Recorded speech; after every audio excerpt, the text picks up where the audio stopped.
Okay, so let's discuss about the concept of database indexing. So to understand this, let's take a very simple example of the dictionary. So let's assume that you are given a dictionary where the words are just randomly added. Okay, in that dictionary, let's say there are 1,000 words that are added randomly, and you are given the task to find the meaning of a book, a word called as book. So now how do you approach to find this meaning? So here you need to go through each and every word in that dictionary to just find the word and the meaning. So let's say if there are thousand, as I said, there are 1,000 words.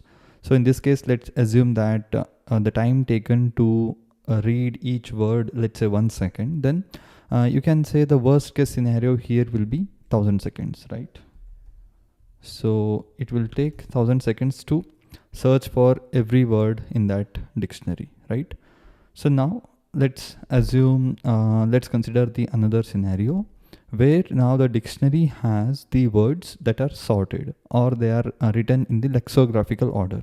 So that means the first, it will start from A, then B, C, D, right? So like that, as we usually see in the dictionary. So now when the words are in this lexicographical order, now in this case, if you are given the same task, then what you will do, you will just first directly go to the B index, that is the words starting from B, and from there you will start to find the next word, that is BA, BB, BC, right? So you will just go to BO, and then you will quickly find the word book, and you will get the meaning.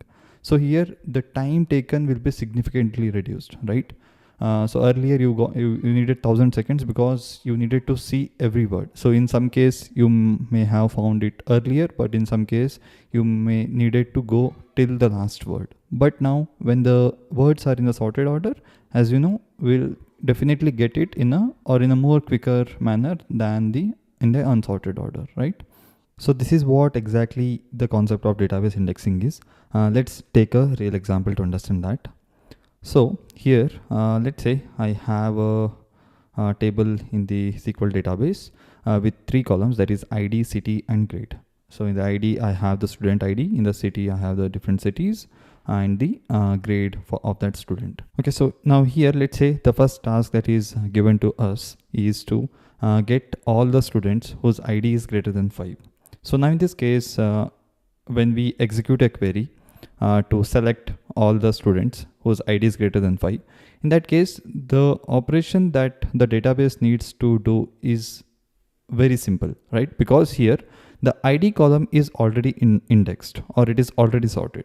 So it will just select all the rows that are greater than or equal to 5, and that will return us back, right? Because here the ID column is already indexed, because the ID column is a primary key. That's a primary column, or the primary key column, which by default the database will automatically index it. It will keep all the values in the sorted order. But now let's say we change the query where the query is now that get me all the students who are from Delhi and whose grade is greater than 80. Okay. So now in this case, just assume how much processing the database needs to do, because here the cities are not in the sorted order, right? The Delhi city may be present in the first row, or it may also be present in the last row, right? So now in this case, what the database needs to do, it needs to check each and every row where the student's city is Delhi. Okay. So first it needs to get all the students whose city is Delhi. And then it needs to go to the next column, that is grade, where now it has to remove or filter out all those rows where the grade is less than 80, right? So now whatever it is left, then it will return us back. So from the time complexity point of view, it is O of begin, right? Where it needs to look at every row present in the database, right? So now how do we resolve or overcome this issue and increase the performance? So for that, we can implement the indexing concept that we just discussed. So that is exactly what we'll do here, where we will index these 2 columns. So we need to run a indexing operation or a command in the database to index these 2 columns, that is city and grade. And then once it index, what it will do, it will just sort the cities in the lexicographical order, and it will just store it in this way, and then it will then sort the grades accordingly within the cities. So first it will sort according to cities, and within the cities, let's say Delhi, it will then again sort them on the basis of the grades. So finally the index will look like this. So basically these index will be stored in something called as B tree. So here B stands for balanced tree. This is a similar concept of a binary search tree, where in the binary search tree we will have a root node and 2 child nodes, and every child again will have the child nodes, right?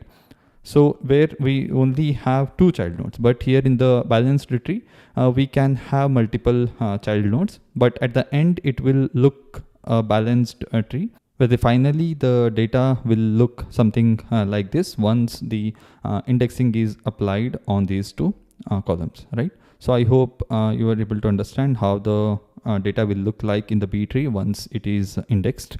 Now let's come back to our same query. So now once we execute the same query where we need all the students from Delhi whose grade is greater than 80. So now what the database will do, it will first check whether there is any index applied on these 2 columns. So it will see that there is already an index applied.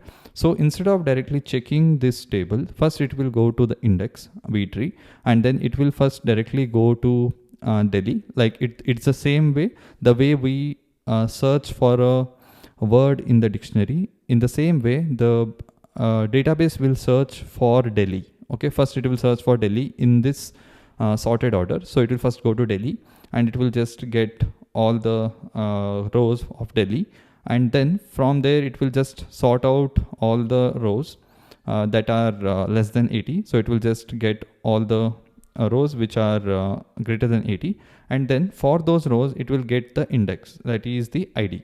So it will just get those IDs from these from the main table, and it will just return us back. So getting those rows with the help of ID will be an operation of big O of 1, that is constant time complexity, and the overall operation will be of big O of log n, right?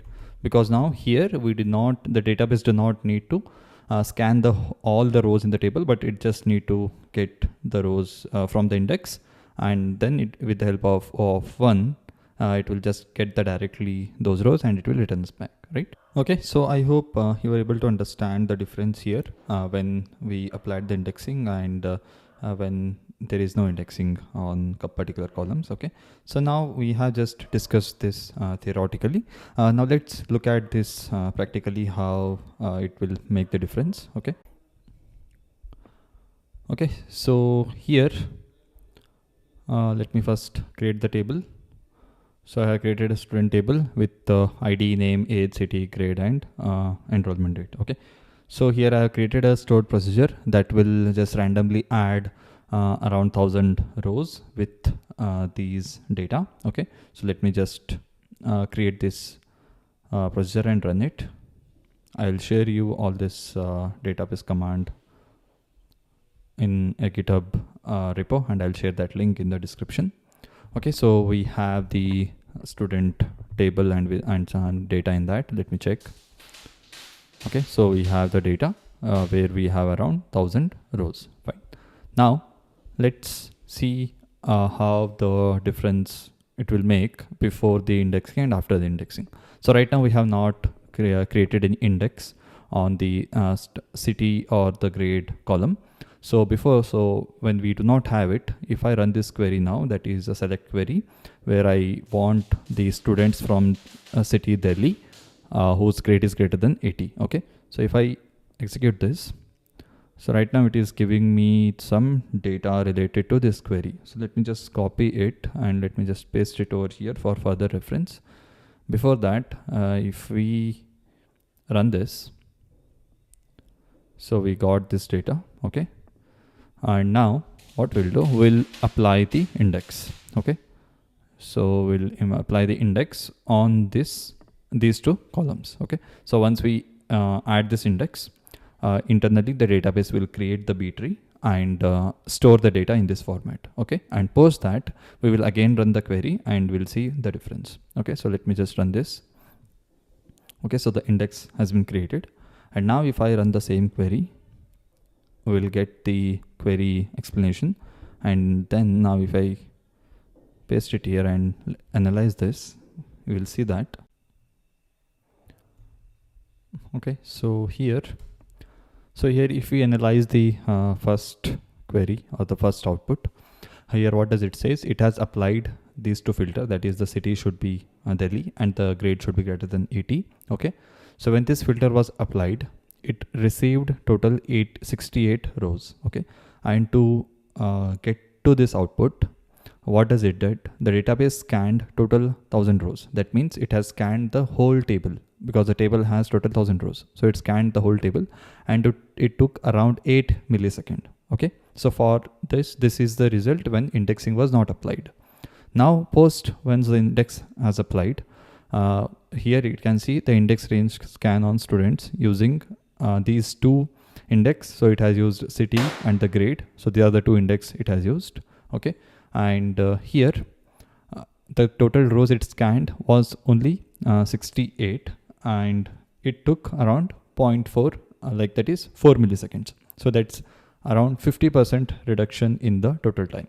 So right now here we just have 1000 rows, right? But in production systems, there will be millions of rows, and in such condition, the amount of performance improvement will be significant, right?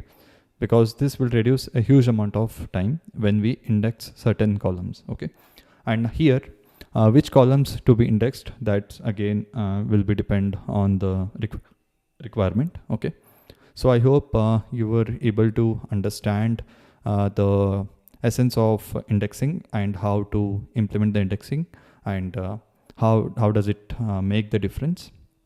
Okay.